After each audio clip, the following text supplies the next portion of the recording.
কিয়ামতের ময়দানে সন্তান তার মা বাবাকে চিনবে না, মা বাবা তার সন্তানগুলিকে চিনবে না।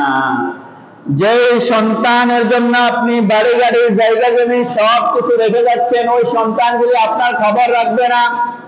যে স্ত্রীর জন্য আপনি এত পরিশ্রম করলেন, এত কিছু রেখে গেলেন, ওই স্ত্রী আপনার খবর রাখবে না। শুধু তাই নয়, মা বাবা পর্যন্ত তাদের সন্তানের কোনো খবর রাখবে না। আল্লাহ পাক কোরআনে কারীমের মধ্যে বলেছেন, ইয়াউমা ইয়াফিরুল মারউ মিন আখিহি ওয়া উম্মিহি ওয়া আবিহি ওয়া সাহিবাতিহি ওয়া বানিহি লিকুল্লি ইমরিইন মিনহুম ইয়াউমা ইযিন শাআনুন ইউগনি। খবর কেমনে রাখবে? তার নিজের চিন্তা নিয়ে নিজেই পেরেশান হয়ে যাবে, অন্য কারো খবর রাখার সেই সুযোগ সেই সময় আর থাকবে না। খবর কিভাবে রাখবে?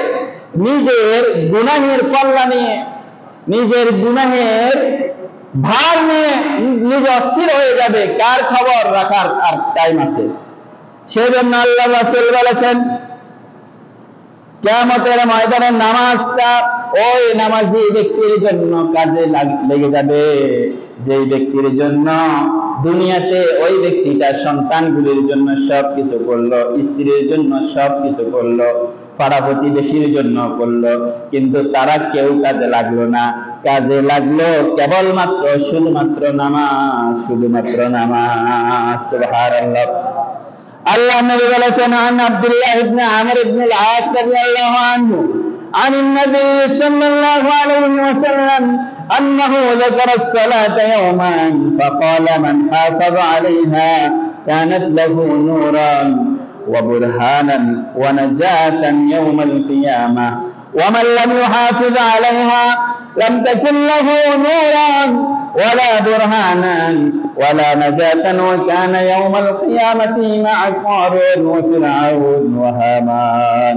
আল্লাহ নবী একদিন আলোচনা করছেন, আলোচনা করতে গিয়ে নবীজি বললেন নামাজের কথা।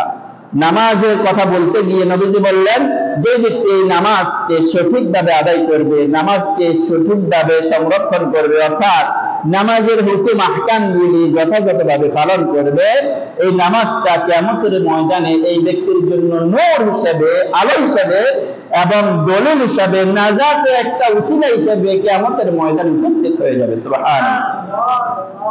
ومن لم يحافظ عليها لم تكن له نورا ولا برهانا। আর যে ব্যক্তি নামাজ সঠিকভাবে আদায় করবে না, নামাজের ব্যাপারে গাফেল, সময়